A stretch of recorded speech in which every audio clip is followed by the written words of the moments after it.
Pioneer Community High School. My name is Caleb Zaborski, and welcome back to your weekly weather forecast, number 16. Let's hop right into next week.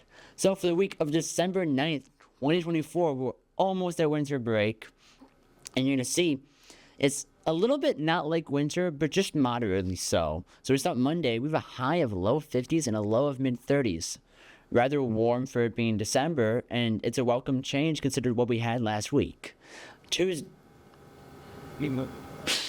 Tuesday, women's basketball and women's bowling going on. We have a high of low 30s and a low of mid 20s. Just gets a little bit colder. Wednesday, we have men's basketball and men's bowling as well. For that, a high of low 30s and a low of low 20s. Gets just a little bit colder. Thursday, we have wrestling, women's bowling, and JV men's basketball. We just have a lot of these sports going on right now. But it gets even colder, probably the coldest day out of all the weeks. High of low 20s and a low of high 10s. So pretty cold. I would be very careful on what you wear that day, because it's also possible that it's also windy on that day, and the wind chills are what gets you, usually mostly at this time before we get into the true Arctic air that happens January. Friday, we have women's basketball, wrestling, and the art show. For that, it gets a little bit warmer with a high of low 30s and a low of low 20s. Saturday, we have women's bowling, basketball, and wrestling going on. Basketball, I believe, is both men's and women's. For that, a high of low 40s and a low of high 20s. Just a little bit warmer. And then finally, to end out the week, Sunday, there's a Varsity Dance Invitational at Stevenson.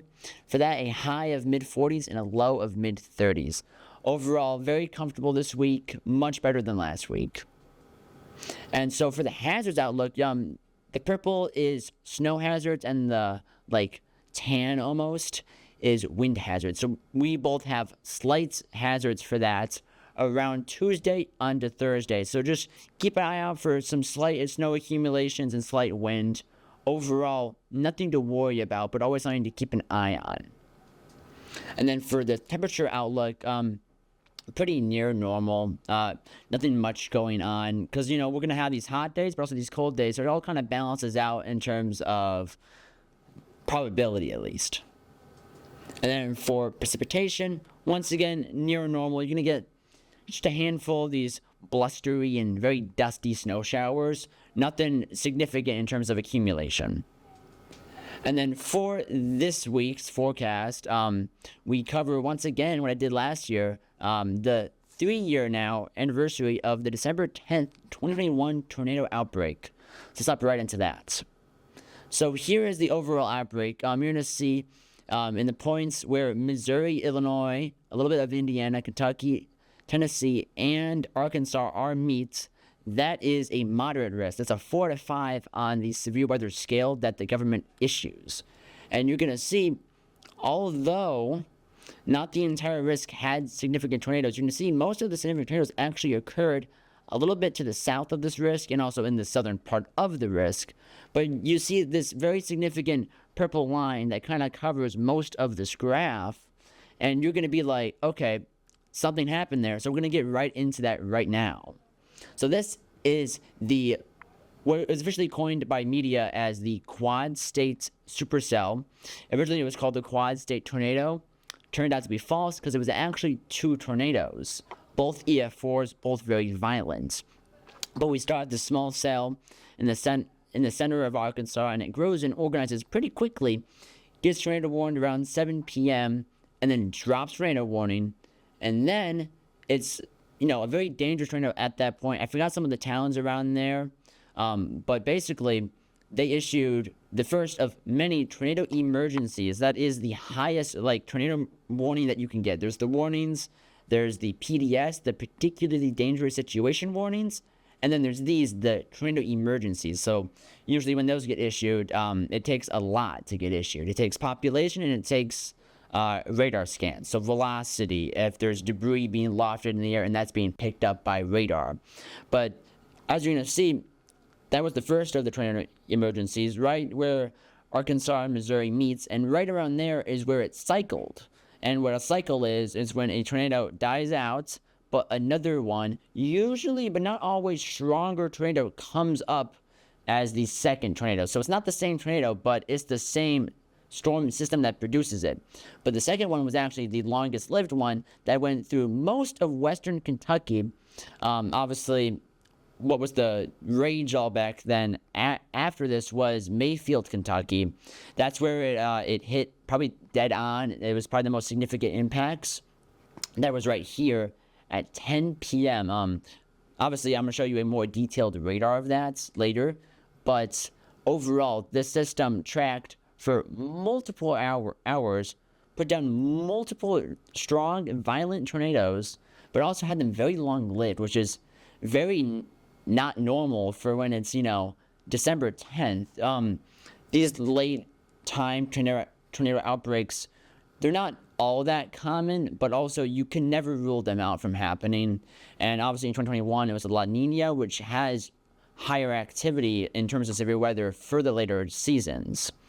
But let's go on into this. Some of the statistics, that's 89 confirmed fatalities, and then around 6 more non-tornadic injuries and fatalities. So for that is most of the tornadoes did most of the fatalities, and then obviously the 6 non-tornadic flooding, I think lightning, hail, wind, that's non-tornadic. For injuries, 676. Kind of a lot. In terms of how much this cost, it almost cost as much as some tropical storm systems. $3.9 billion back in 2021. Inflation. You can do whatever you want with that, but 71 tornadoes as well.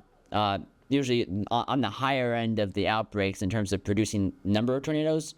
And then obviously for the strong tornadoes, we had 2 EF4s and 6 EF3s. Very unusual for this time.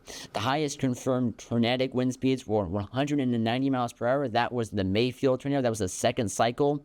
Obviously, I kind of already covered how people coined it as the quad state tornado, even though it wasn't. And then just a quick thing about its non-severe aspects was the snowfall, because we actually did get some snowfall from the system. I actually remember seeing thunder snow during this system. But the maximum snowfall from that system was 3 feet.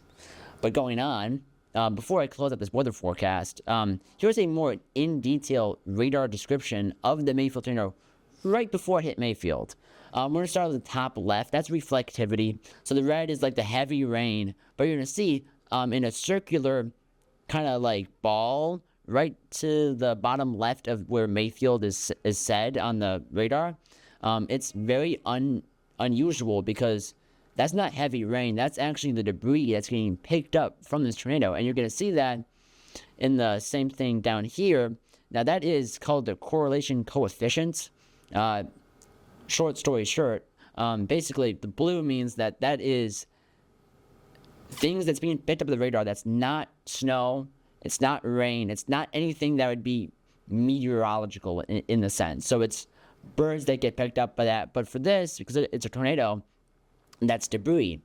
And you're going to see to the right of what the circle is, that's the inflow that's being picked up. So once again, you can have these blues, but it does not always mean that it's debris balls. Obviously, the right was the inflow, and then you see kind of a curve out from that ball, and that is the tornado lofting debris, and then that debris being spread across the entire storm cell.